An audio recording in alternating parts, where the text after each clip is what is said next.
दोस्तों आज दिल्ली और लखनऊ के बीच आईपीएल का एक बेहद ही रोमांचक मैच खेला गया। इस मैच में लखनऊ ने ताबड़तोड़ शुरुआत की थी, लेकिन फिर दिल्ली ने शानदार वापसी की। वहीं फिर अंत में जो हुआ उसने सभी को हैरान कर दिया। इसके अलावा इस मैच में हमें एक ड्रामा भी देखने मिला, जब ऋषभ पंत और लखनऊ के टीम मैनेजमेंट के साथ बड़ी लड़ाई हो गई।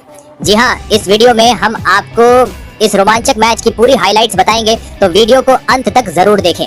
और अगर आपको भी ये मैच पसंद आया हो तो वीडियो को एक लाइक जरूर करें। इस वीडियो का लाइक टारगेट है 1000 लाइक्स। दोस्तों ये मैच एकाना क्रिकेट स्टेडियम में खेला गया। एक तरफ थी अक्षर पटेल की कप्तानी में दिल्ली की टीम, तो दूसरी ओर लखनऊ की धमाकेदार ओपनिंग जोड़ी मिचेल मार्श और एडन मार्कराम। टॉस की बात करें तो किस्मत ने साथ दिया दिल्ली के कप्तान अक्षर पटेल का। उन्होंने बिना झिझक पहले गेंदबाजी का फैसला किया। शायद सोच यह थी कि पिच पर पहले गेंदबाजों को मदद मिलेगी, लेकिन लखनऊ ने ओपनिंग जोड़ी से ही बता दिया कि वो इस फैसले को गलत साबित करने के इरादे से उतरे हैं। पहला ओवर लेकर खुद आए अक्षर पटेल और उन्होंने अपनी स्पिन से काफी सधी हुई शुरुआत की। इस ओवर में सिर्फ 3 रन ही बने और ऐसा लगा कि अक्षर की चाल चल गई है, लेकिन ये सन्नाटा तूफान से पहले का था। दूसरा ओवर फेंका दिल्ली के सबसे महंगे तेज गेंदबाज मिचेल स्टार्क ने। सामने थे साउथ अफ्रीका के धुआंधार बल्लेबाज एडन मार्कराम। पहली ही झलक में मार्कराम ने अपने इरादे जाहिर कर दिए। उन्होंने स्टार्क की छोटी गेंद को शानदार पुल शॉट पर डीप मिड विकेट की सीमा रेखा के पार पहुंचाया।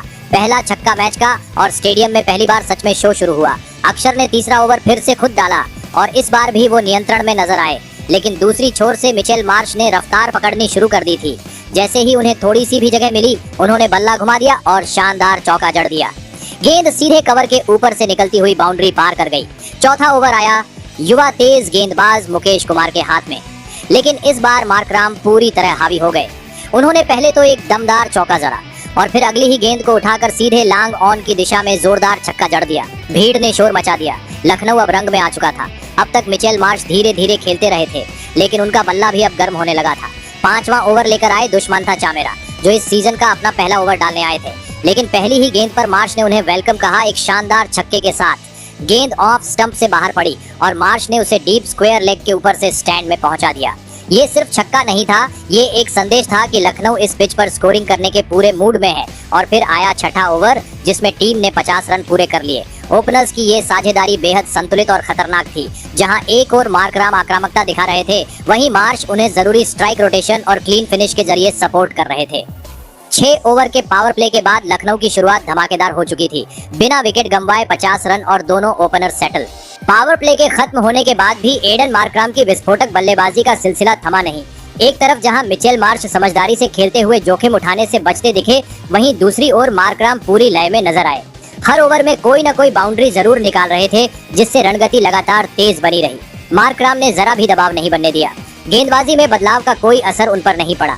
स्पिन हो या पेस, उन्होंने हर गेंदबाज की खबर ली। 9वें ओवर में आखिरकार उनके बल्ले से अर्धशतक निकला। ये उनके पिछले 6 मैचों में चौथी 50 थी, जो इस बात का सबूत थी कि वो सिर्फ एक ताबड़तोड़ खिलाड़ी ही नहीं, बल्कि इस सीजन के सबसे भरोसेमंद बल्लेबाजों में से एक बन चुके हैं। उनकी पारी का असर ये रहा कि दिल्ली कैपिटल्स के कप्तान अक्षर पटेल भी माथापच्ची करने लगे। लेकिन फिर आया वो पल जिसका दिल्ली को बेसब्री से इंतजार था। 10वें ओवर की आखिरी गेंद। गेंदबाज थे चमीरा, जिनके पिछले ओवर में ही मार्कराम ने शानदार छक्का जड़ा था। मार्कराम ने गेंद को उठाने की कोशिश की। बल्ले से गेंद तो निकली, लेकिन उतनी ऊंचाई नहीं मिली। गेंद सीधी जाकर डीप कवर पर खड़े ट्रिस्टन स्टब्स के हाथों में समा गई। दिल्ली कैपिटल्स को मिला बहुत जरूरी ब्रेक थ्रू। मार्कराम ने 33 गेंदों पर 52 रनों की धमाकेदार पारी खेली, जिसमें 2 चौके और 3 शानदार छक्के शामिल थे। जब वो आउट हुए तब लखनऊ का स्कोर था 87 रन पर 1 विकेट। मार्कराम के आउट होने के बाद उम्मीद थी कि लखनऊ थोड़ी धीमी गति से खेलेगा, लेकिन निकोलस पूरण का इरादा कुछ और ही था। जैसे ही वो क्रीज पर आए, उन्होंने अपनी मंशा साफ कर दी। 11वें ओवर में कुलदीप यादव की फिरकी का कोई सम्मान नहीं करते हुए पूरण ने 2 खूबसूरत चौके जड़ दिए, एक कवर ड्राइव और एक मिड विकेट के ऊपर से फ्लिक। इसी ओवर में लखनऊ सुपर जायंट्स ने 100 रन का आंकड़ा भी पार कर लिया। लगा कि पूरण तूफानी अंदाज में स्कोर को अगले स्तर पर ले जाएंगे, लेकिन 12वें ओवर में मिचेल स्टार्क की रफ्तार ने उन्हें मात दे दी। जैसे ही स्टार्क ने एक तेज इन स्विंगिंग डिलीवरी फेंकी, पूरण ने ऑफ साइड पर खेलने की कोशिश की, लेकिन गेंद उनके अंदरूनी किनारे से लगकर स्टंप्स पर जा लगी।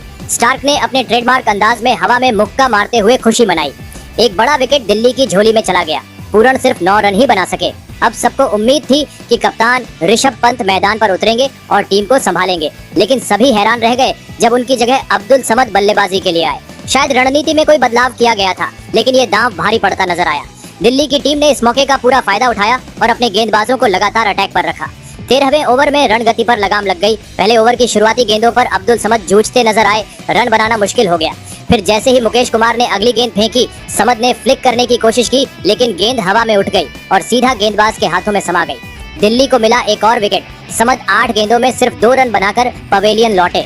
ओवर की आखिरी गेंद पर मुकेश कुमार ने अपने करियर की शायद सबसे बेहतरीन यॉर्कर फेंकी।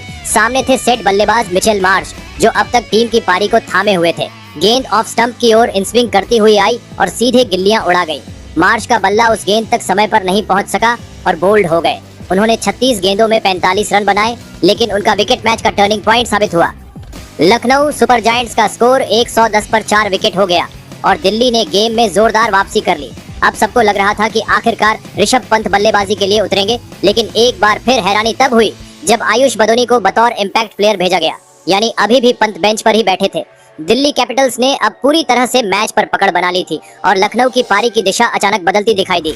मार्कराम और मार्श के आउट होने के बाद लखनऊ सुपर जायंट्स की पारी जैसे लड़खड़ा गई। रन गति पर अचानक ब्रेक लग गया और हर ओवर में गेंदबाजी का दबदबा साफ झलकने लगा।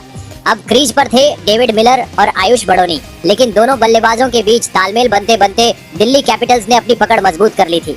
बाउंड्री मिलना जैसे नामुमकिन हो गया था। पिच धीमी थी या मानसिक दबाव ज्यादा, पर नतीजा ये रहा कि 16वें से 19वें ओवर तक सिर्फ 3 चौके ही निकल सके।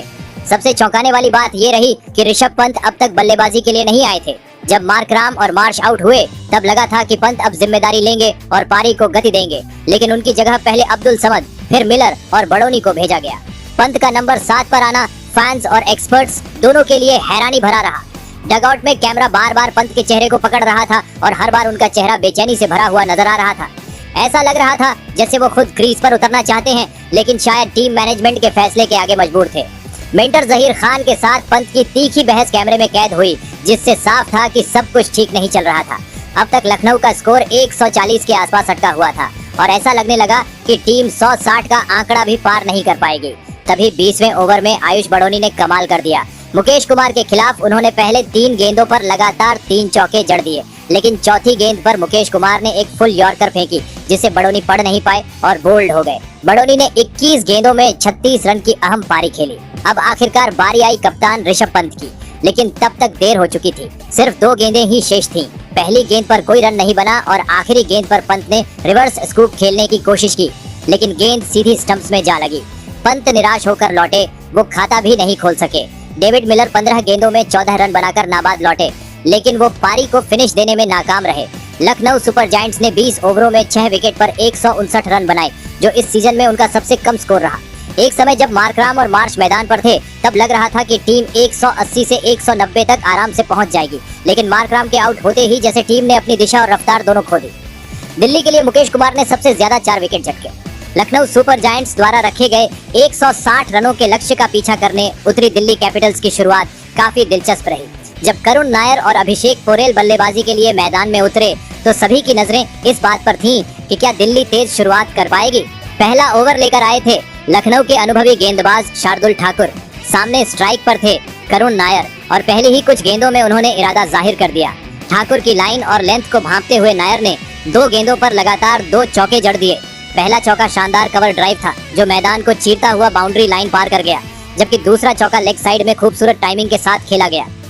इस शुरुआती हमले से दिल्ली के डगआउट में उत्साह की लहर दौड़ गई। ओवर की 5वीं गेंद पर जब स्ट्राइक पर आए अभिषेक पोरेल, तो उन्होंने भी मौका नहीं गंवाया। शार्दुल की फुल लेंथ गेंद पर क्लासिक स्ट्रेट ड्राइव खेलते हुए शानदार चौका जड़ा। पहले ओवर में कुल 15 रन आए और दिल्ली की पारी ने रफ्तार पकड़ ली। हालांकि दूसरे और तीसरे ओवर में लखनऊ के गेंदबाजों ने अच्छी वापसी की। उन्होंने रन गति पर लगाम लगाई, लेकिन अभिषेक पोरेल की सूझबूझ ने रन बोर्ड को थमने नहीं दिया। उन्होंने दोनों ओवरों में मौके का फायदा उठाते हुए एक-एक चौका निकाला। फिर आया चौथा ओवर और लखनऊ के कप्तान ने चाल चली। गेंद थमाई एडन मार्कराम को। आमतौर पर मिडिल ओवर्स में गेंदबाजी करने वाले मार्कराम को पावर प्ले में लाना एक रिस्की फैसला था। तीसरी गेंद पर करुण नायर ने मार्कराम को देखकर सीधा कदम बाहर निकाला और लॉन्ग ऑन की दिशा में एक लंबा छक्का जड़ दिया। लग रहा था कि करुण नायर आज कुछ अलग करने के मूड में है, लेकिन अगली ही गेंद पर मार्कराम ने जबरदस्त वापसी की।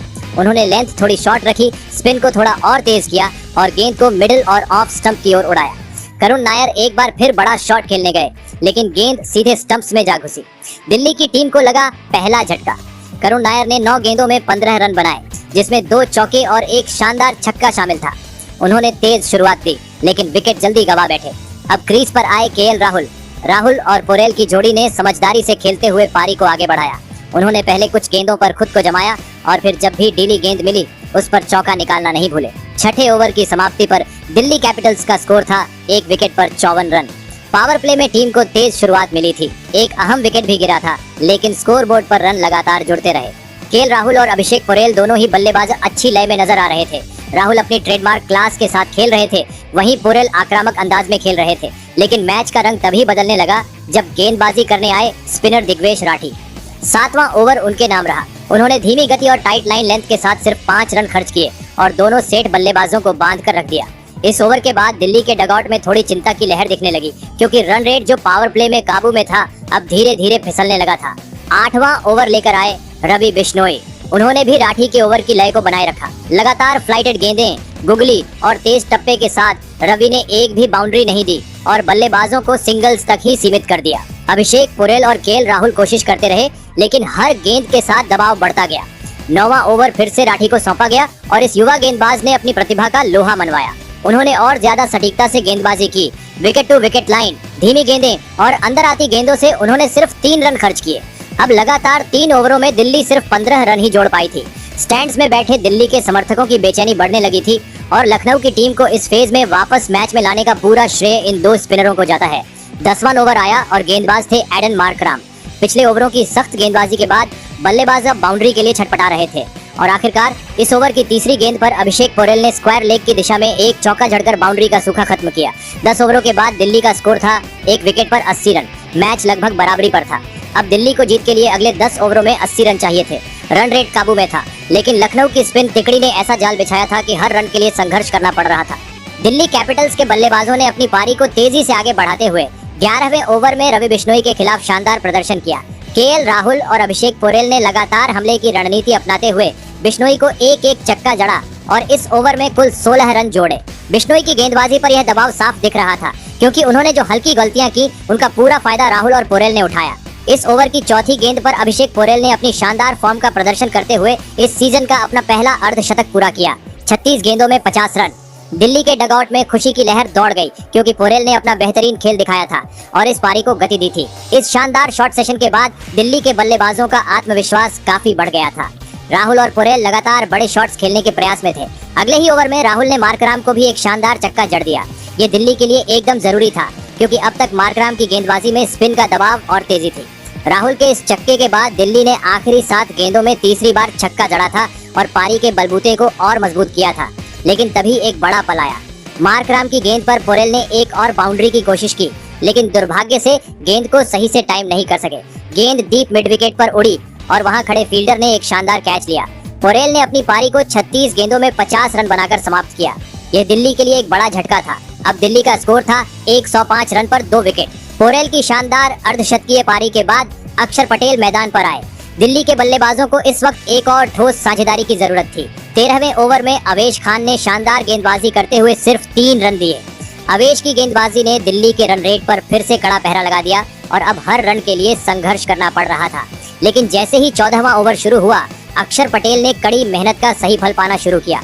उन्होंने रवि बिश्नोई को निशाना बनाते हुए 2 शानदार चक्के जड़े, जो दिल्ली के स्कोर को और बढ़ा रहे थे। अक्षर की इन बाउंड्रीज ने दिल्ली की पारी को एक नई गति दी और अब दिल्ली के बल्लेबाजों को फिर से आत्मविश्वास मिल गया था। दिल्ली के लिए यह पारी एक उथल पुथल का मिश्रण बन चुकी थी, जहां एक ओर अच्छे शॉट्स और कुछ बड़ी साझेदारियों से रन आ रहे थे, वहीं दूसरी ओर विकेटों का गिरना भी लगातार जारी था। अंतिम 5 ओवरों में दिल्ली कैपिटल्स को सिर्फ 33 रन चाहिए थे और उनके पास एक और जीत के करीब पहुंचने का अच्छा मौका था। 16वें ओवर की पहली गेंद पर शार्दुल ठाकुर को केएल राहुल ने चौका जड़ते हुए रन गति को तेज किया। फिर ओवर की तीसरी गेंद पर अक्षर पटेल ने भी लॉन्ग ऑन के ऊपर से एक शानदार छक्का मारा। अक्षर ने आते ही ताबड़तोड़ बल्लेबाजी की और लखनऊ से मैच को लगभग छीन लिया। उस ओवर में 14 रन आए और दिल्ली अब लगभग 4 से 5 हिट्स दूर थी इस मैच को जीतने से। दिल्ली के बल्लेबाजों ने अब पूरी तरह से लखनऊ पर दबाव बना दिया था। इस ओवर के बाद 17वें ओवर में दिग्वेश राठी ने एक बड़ा मौका गंवाया। प्रिंस यादव ने अक्षर पटेल का कैच ड्रॉप कर दिया, जो लखनऊ के लिए एक बड़ा झटका था। हालांकि इस कैच के ड्रॉप होने के बाद अक्षर ने अगले ही गेंद पर 82 मीटर का छक्का मारा और इस शॉट ने दिल्ली के जीतने की उम्मीद को और भी मजबूत कर दिया। अब दिल्ली को सिर्फ 9 रन चाहिए थे। अक्षर पटेल का यह छक्का लखनऊ के गेंदबाजों के लिए एक चेतावनी बन गया था और दिल्ली के जीतने का समय अब नजदीक आ चुका था। फिर 18वें ओवर में केएल राहुल ने सिंगल लेकर अपनी 50 पूरी की और आईपीएल में अपने 5000 रन भी पूरे किए। इसके साथ ही वो आईपीएल में सबसे तेज 5000 रन बनाने वाले बल्लेबाज बन गए। राहुल के इस शानदार प्रदर्शन ने दिल्ली को जीत की दहलीज पर ला खड़ा किया। अब जब दिल्ली को 5 रन चाहिए थे तो केएल राहुल ने अपनी बल्लेबाजी के जादू को फिर से दिखाया। उन्होंने मिड विकेट के ऊपर से एक शानदार छक्का मारा और दिल्ली को मैच जीतने का जश्न मनाने का मौका दिया। दिल्ली ने ये मैच 8 विकेट से जीत लिया। दिल्ली ने 160 रनों के लक्ष्य को 18 ओवर के अंदर ही हासिल कर लिया। केएल राहुल 42 गेंदों में 57 रन बनाकर नाबाद रहे। वहीं अक्षर पटेल ने 20 गेंदों में 34 रन बनाए। दिल्ली कैपिटल्स की इस जीत की वजह केएल राहुल और अक्षर पटेल की मैच विनिंग पारी थी। लखनऊ सुपर जायंट्स की हार की वजह उनके गेंदबाजों का दबाव न बना पाना था। लखनऊ ने कई मौकों पर कैच छोड़ने और फील्डिंग में गलतियां की। तो दोस्तों, आपके हिसाब से लखनऊ की इस हार की वजह क्या है और दिल्ली की इस जीत का हीरो कौन है? कमेंट जरूर करें।